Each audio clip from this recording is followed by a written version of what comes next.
Good morning, students. We now continue with the lesson. Chapter 2, in the first part, we have spoken about the traditions of Indian historiography and how Indian historiography was written using various sources like oral sources, written sources, and material sources.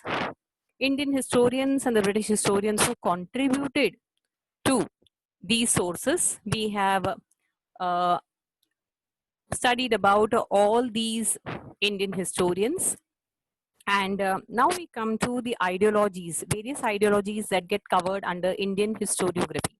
Just as historiography in the West had several important notable scholars giving in their own views, and we had what you call as feministic historiography, subaltern historiography, Marxist historiography.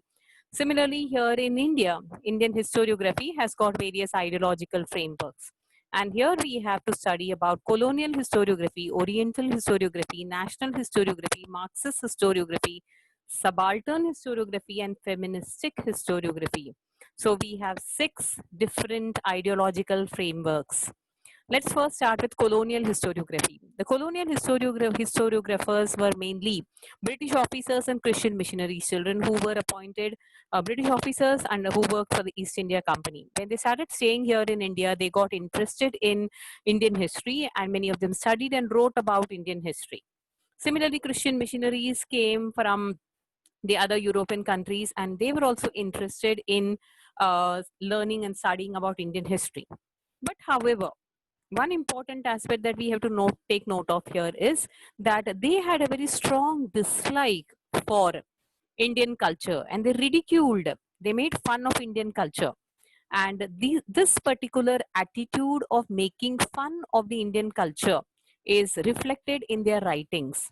And their writings, historical writings, used to justify the colonial British rule. They felt that the British rule in India was going to be effective and it is required because Indians were barbaric, they were uncivilized, and therefore there is a need for the Britishers who were more civilized than them to actually rule over the country and try to make this uncivilized people into civilized ones. The first volume, the 5 volumes of Cambridge History of India, published during 1922-1937 Common Era, are the distinct examples of colonial historiography.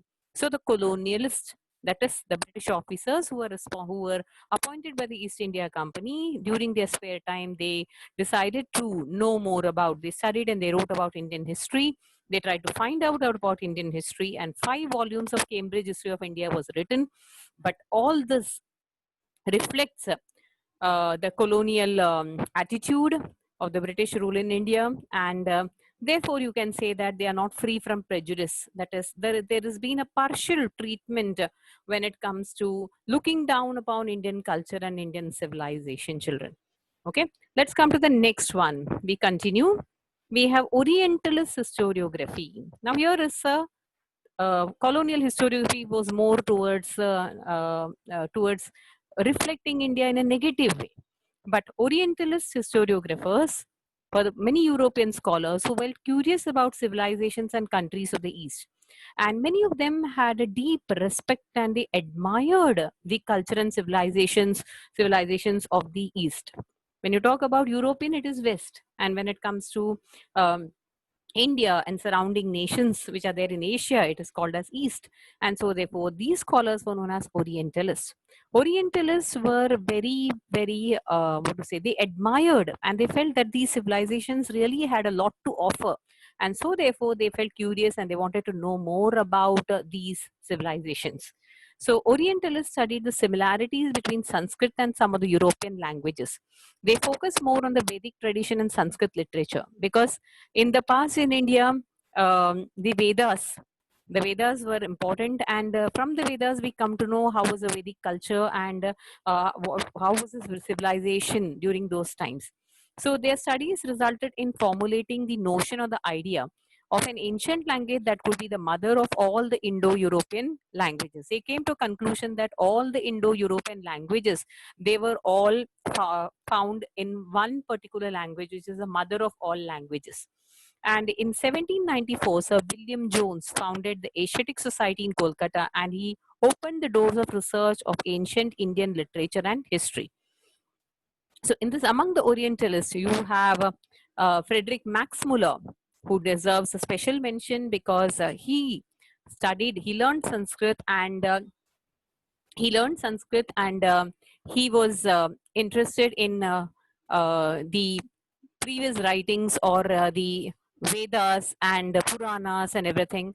And he tried to translate most of them from Sanskrit into the other European languages. Okay. So he was of the opinion that Sanskrit is the most ancient language of Indo-European languages, and all other European languages have in fact been derived from Sanskrit.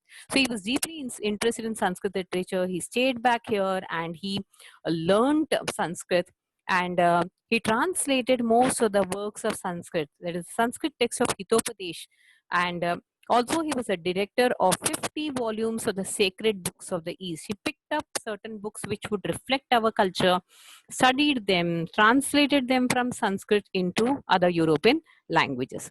He also compiled the Rig Veda, the oldest of the Vedas, which gives us correct information about what we call as a Hindu culture and tradition. And he translated that, and this has been published in 6 volumes. He translated the Rig Veda in German. Okay, so how he would have understood Sanskrit in order to translate something which was written in Sanskrit, that too um, the oldest language, you can say. And he translated it into German, and 6 volumes were published related to the Rig Veda.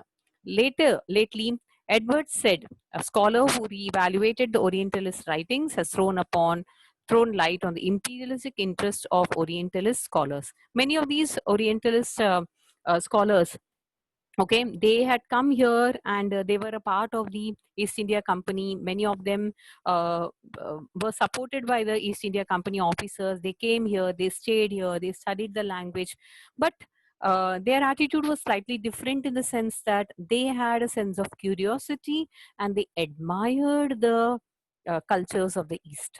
So unlike the colonial historiographers who had a negative attitude towards Indian culture and who looked down upon Indian culture, who ridiculed Indian culture, the Orientalists, on the other hand, helped when they translated and when they understood the greatness and they spoke about the greatness of the cultures of the East, the civilizations of the East. The people who lived in these regions also started admiring their own culture. Now, that leads us to the third type of ideology, the third ideology, that is the nationalistic historiography. British, um, who had made India their colony by this time, decided to spread Western education, and therefore the Western educational system was introduced in India, and the idea was that um, a section of the population should be educated so that they would help the Britishers in order to administer a large country like India.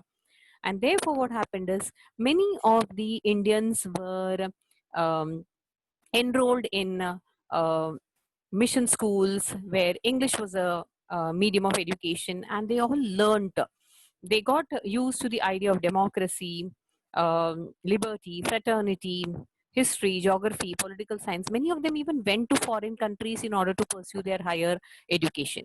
And therefore, what happened was when they learned about all this, they started comparing. When they went to the foreign nations and when they studied about the foreign nations, the revolutions there, etc., like the French Revolution, American Revolution, etc., when they studied about that, they started comparing India with the other nations. And they felt that India was backward, especially because of the British rule. And they also thought that since India had there was a glorious past of India should be restored, and the self-esteem of the Indian readers must be they must try to motivate the Indians, and they must try to let the Indians know about their own ancient culture and glory. And so, therefore, they started writing about the history of India. Their writings are known as nationalistic historiography.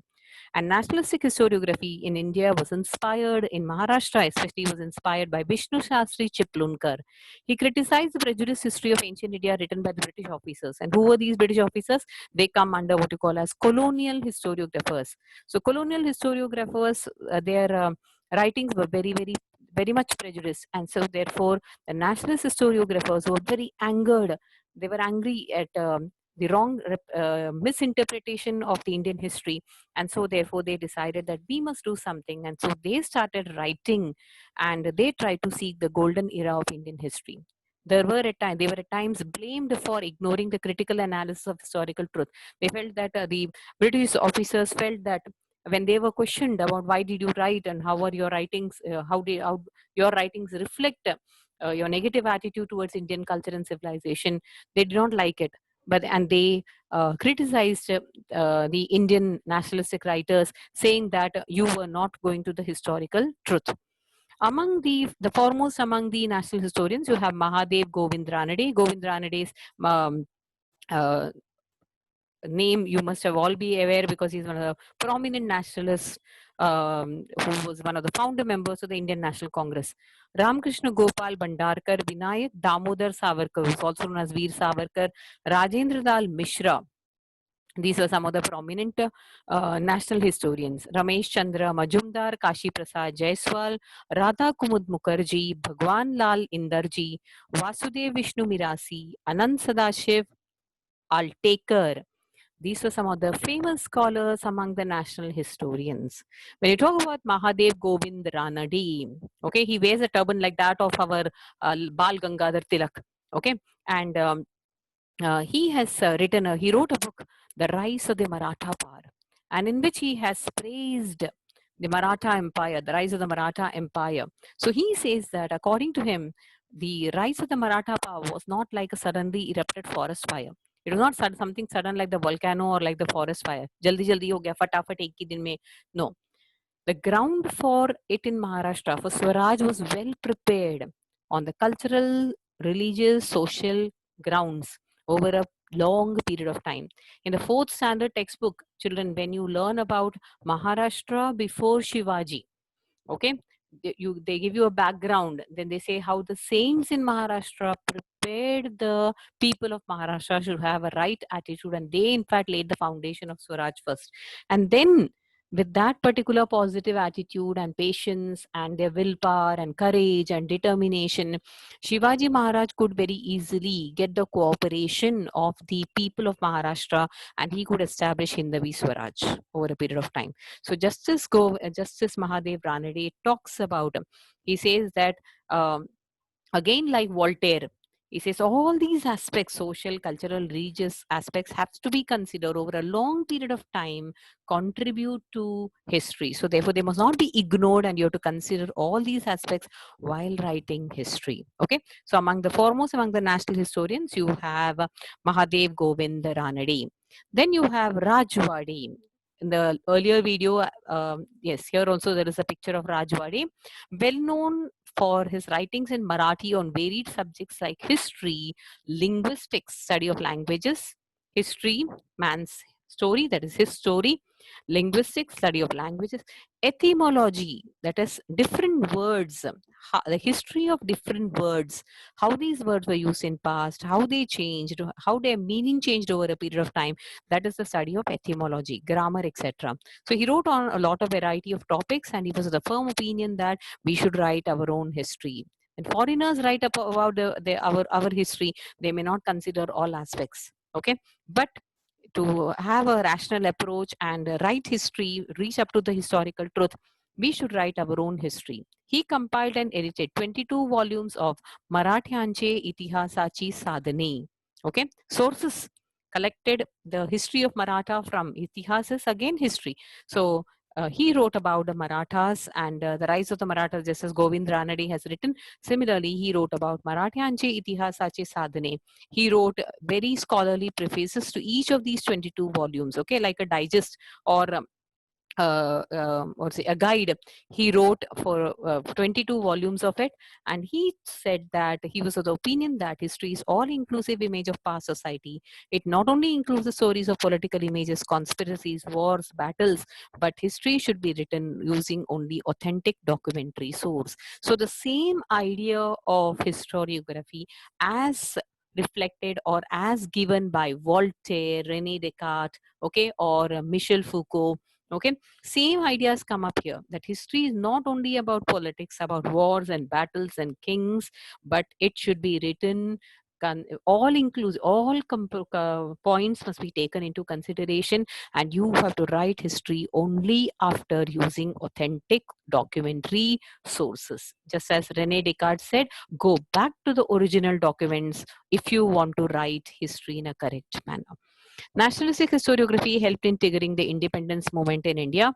And when they started writing about Indian history, the Indians, and especially in vernacular languages, in regional languages like Bengali, Marathi, okay, Gujarati, when it was written in regional languages, and a lot of newspapers were started by these nationalist historiographers in order to promote their writings.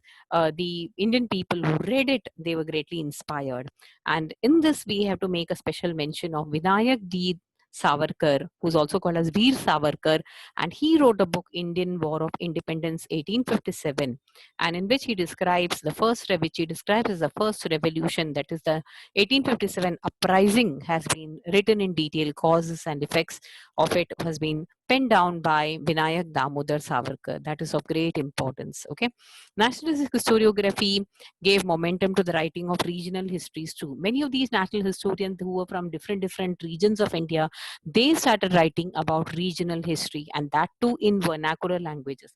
As a result, what happened was attention of historians was drawn towards geographical conditions and the history of South Indian regions. When you write about history, you have to consider, as Voltaire said, all aspects: climate, agriculture, social conditions, cultural conditions, education, okay, everything must be taken into consideration. Even climate and crops grown, tax system, local economy, everything has to be considered while writing history. And so therefore these nationalistic historians who wrote about regional history had to touch upon geography and history of the South Indian regions as well. Now when it came to post independence era, till now what we spoke about was the ideology which was present in India before independence. After independence, okay, along with writing of dynastic histories, cultural, social, economic histories were also written. Scholars of the post independence era began to feel that there is a need for writing histories of various communities, sciences, economic systems, political ideology, cultural aspects, etc. That is why one particular scholar has defined history as a home where all subjects dwell. Okay, anything you take, if you take a subject like economics, there's a history to it. Political science, there's a history to it. You take up psychology, there's a history to it. You take cinema, there's a history to it. You take music, there's a history to it. You take science, there's a history to it. Okay, so every aspect should be considered: political ideology, cultural aspects, various communities, sciences, economic system, everything should be taken into consideration. And there's a need for writing histories of all these. Historiography of this era. Which era are we talking about, children? We are talking about the post-independence period. After independence, there were three main ideological schools. The first one is the Marxist school, second one the subaltern school, and the third one is feministic history. Okay, let's talk about Marxist history. Who gave the Marxist history? Marxist history was something that was propagated by Karl Marx and Friedrich Engels. Okay, German scholars who gave the idea, and their idea gave rise to what you call as socialism and communism. Okay, what did they speak about?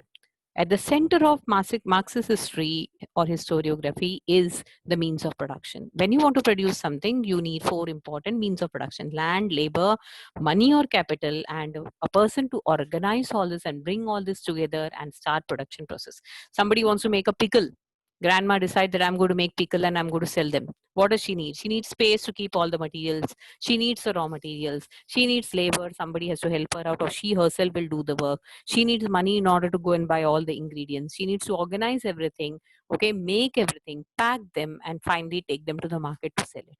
Any production process, from a pin to a computer to a car, everything requires these four means or modes of production. Okay, and industrial relations. So Marxist historiography is mainly related to the means of production, the mode of production, and industrial relations. They are at the center of Marxist writings of Marxist historians. And what did Karl Marx say? History is nothing but a class struggle between two classes always, that is haves and have-nots. Society is always divided into two classes. One group which has got all the means of production, who is rich, okay, and who can afford to produce more to satisfy the needs of the other people in society. On the other hand, the second group, which is exploited, which doesn't have anything, and how they work under them. And this struggle between the haves and the have-not. The haves are generally the kings, nobles, landlords, zamindars, once upon a time. Afterwards, when the industrial revolution took place, it became the capitalists, the business people, the entrepreneurs who had a lot of money with them, and they started with the production process. Okay, so according to them, impact of every social event has to social event of significance has remained the basic theme of Marxist historiography. Any social event, okay, its effect is seen in on history. That is what Marxists believed.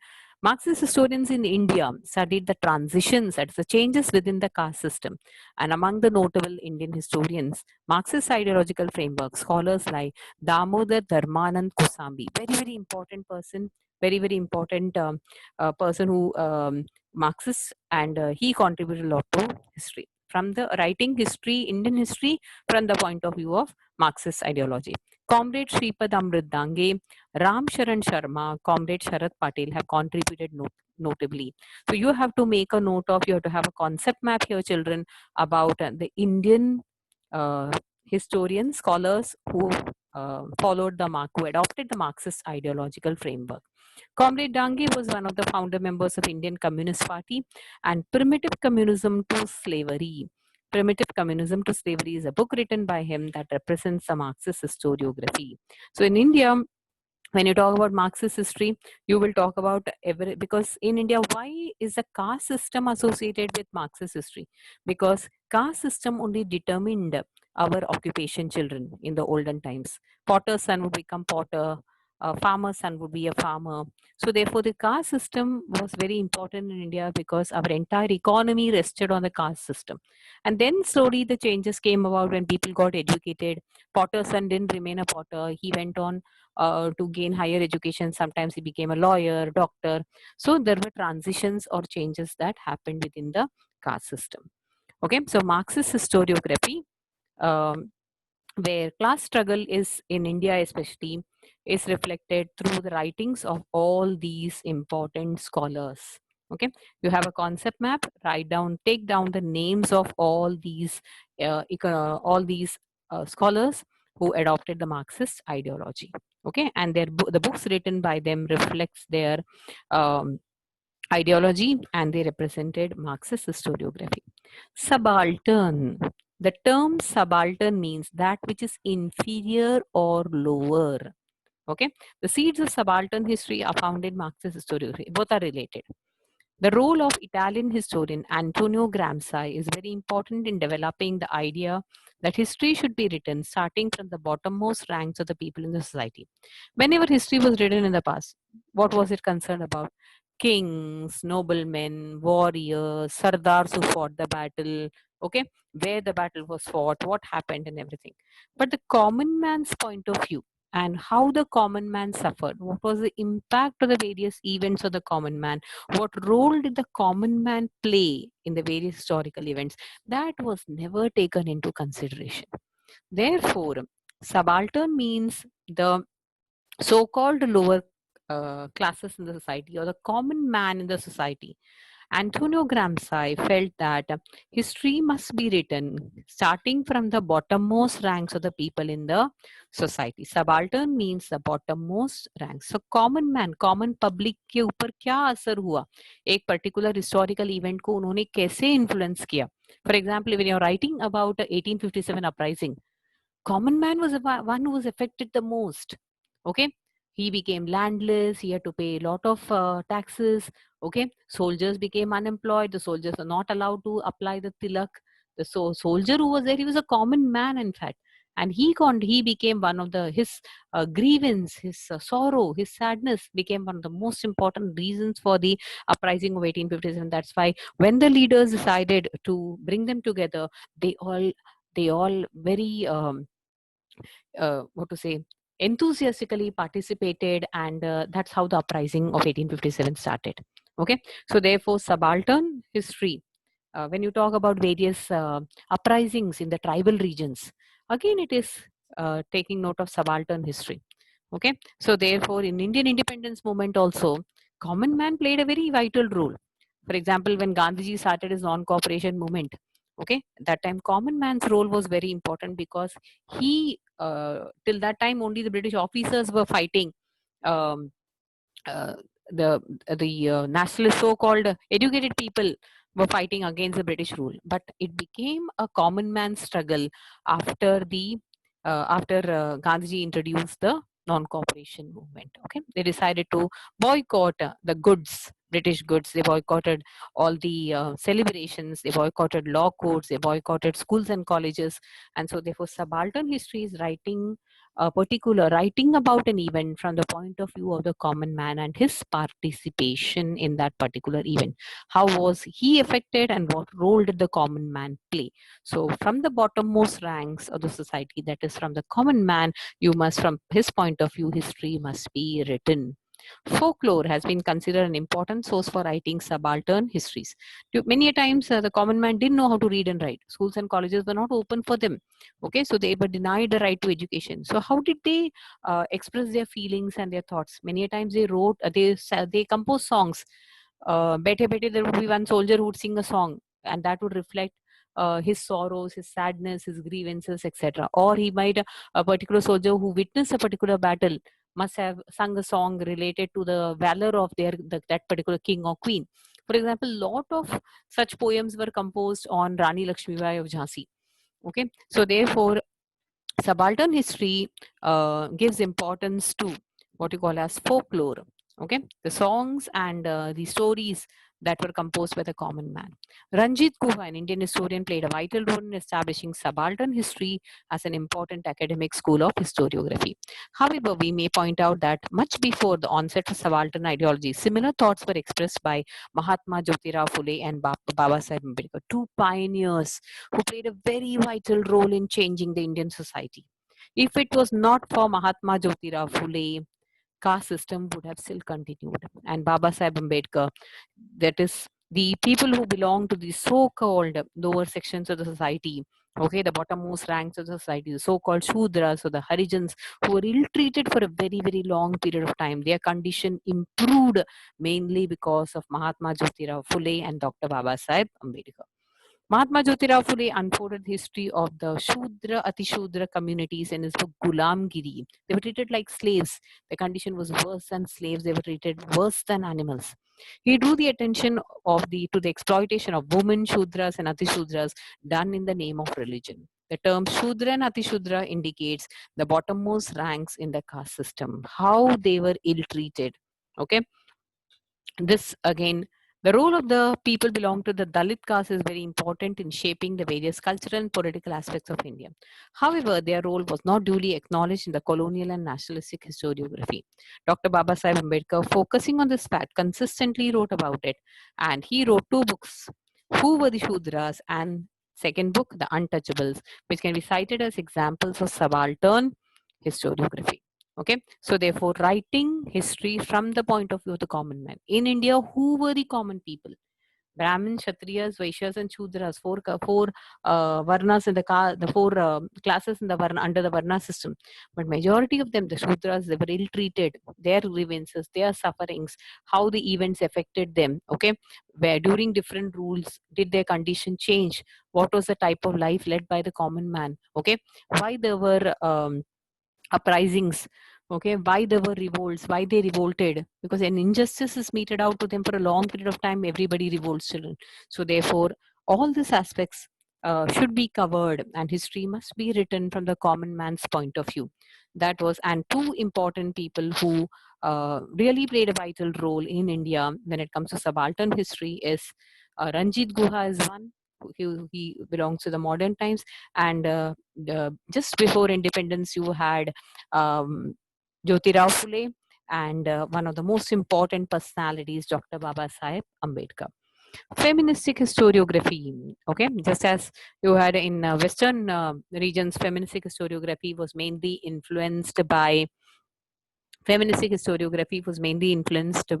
uh, by Simone de Beauvoir, who said that history has always been written from the point of view of the male dominated society. They spoke about men, nothing to do with women. Okay, so that attitude changed, and over a period of time, mainly male scholars were involved in the writing. Mainly male scholars were involved in writing of Indian history. As a result, the role and achievements of women in history remain neglected. To emphasize the role or highlight the role played by the woman, okay, the major task was faced by female feministic historians.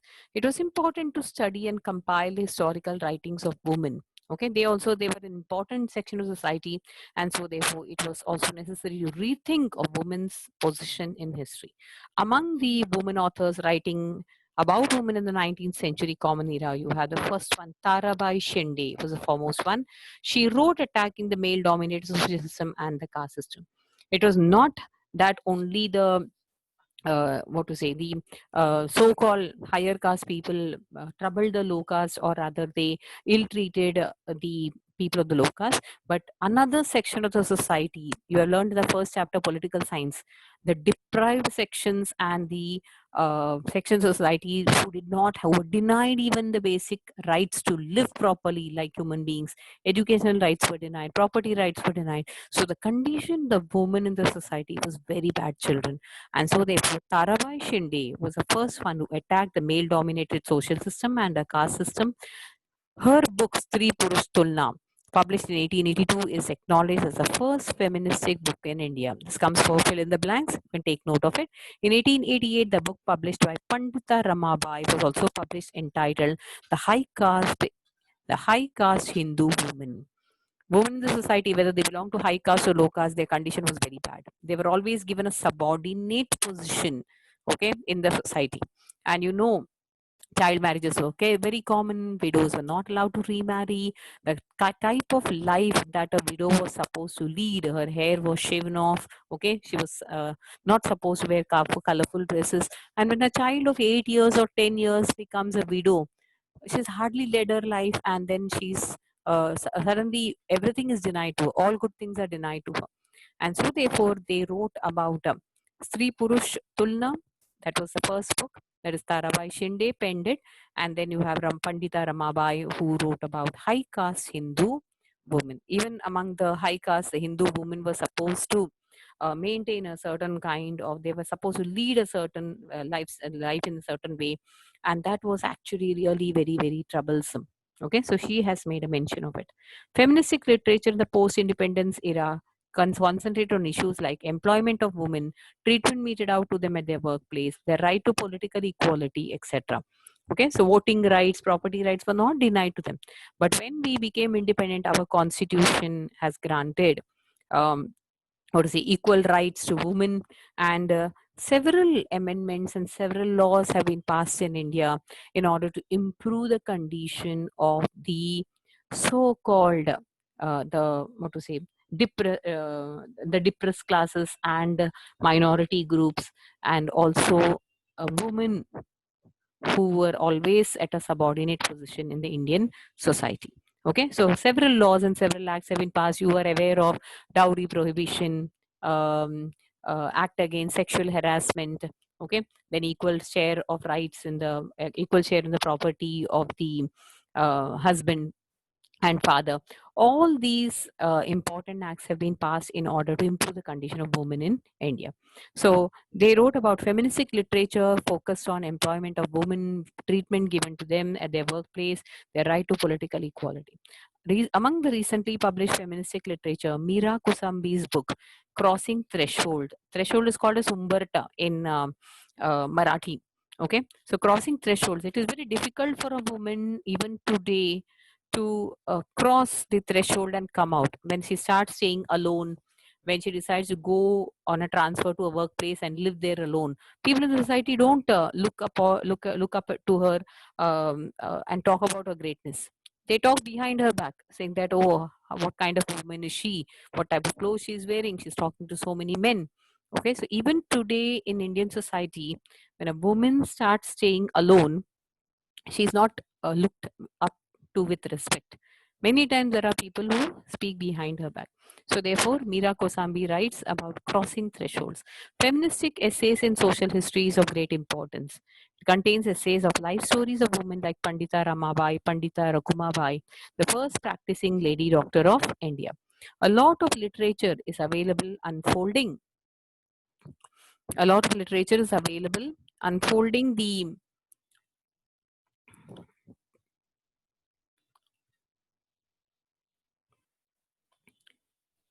condition of women, especially in India.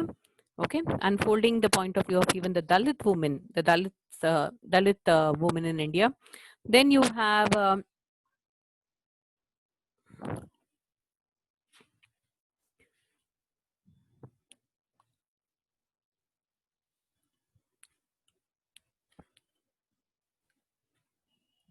Dr. Sharmila Rege's book is again noteworthy.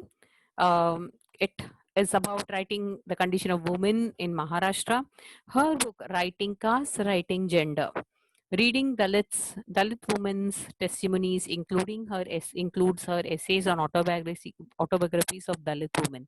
So she has also played a vital role in writing about a history from the point of view of women. Writing Caste, Writing Gender, reading Dalit women's testimonies includes her essays on autobiographies of Dalit women. So several Dalit women have written about their life, spoken about their lifestyle, and she has penned it. Publications of Marathi Riyasat by Govind Sakaram Sardesai was a momentous achievement in the field of Indian historiography. His work became so famous that people began to address him as Riyasatkar. He published several volumes of Maratha history. So again, this particular person speaks about Maratha history, and he comes under a nationalistic historiography, and Govind Sakaram Sardesai. There have been a number of historians who wrote without embracing a particular ideology. It is not necessary that as a historiographer you must stick to feministic historiography or Marxist historiography or subaltern historiography. Sometimes you can write on a variety of topics, and these can get classified under various ideologies. Among such historians, you have Sir Jadunath Sarkar, Surendranath Sen, Riyasatkar, J.S. Sardesai, and Trayambak Shankar Shejawalkar. They are all their work is noteworthy, and they don't follow a particular ideology, but they have written on several topics which are important from the Indian history point of view. In the recent times, historians like Yashwant Dinkar Phadke, Ramchandra Guha have contributed extensively to the historiography of modern India. Okay, now, it is very evident, it is very clear that Indian historiography, therefore, has been influenced by social and political movements. It seems that some part of the Indian historiography was also developed outside the influence of these movements. Okay, history is something when people decide to write about it, what you need to do is go back to the original sources, examine the documents well, find out whether they are authentic.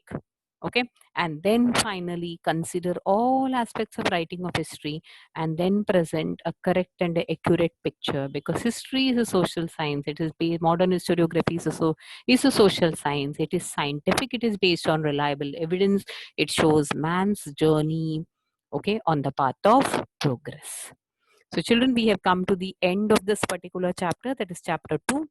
Chapter 3 is about applied history. um, I will be sending forward the notes related to this particular chapter very soon. So you can view the video, read the lesson thoroughly well. Extra questions are there. Some extra questions are there. And these are generally the 2-mark questions, not the 4-mark one. 2-mark questions are there.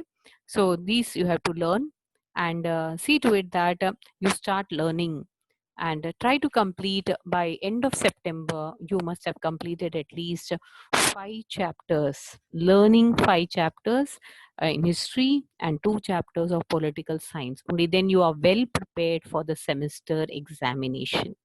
Okay. Thank you, children. Have a good day.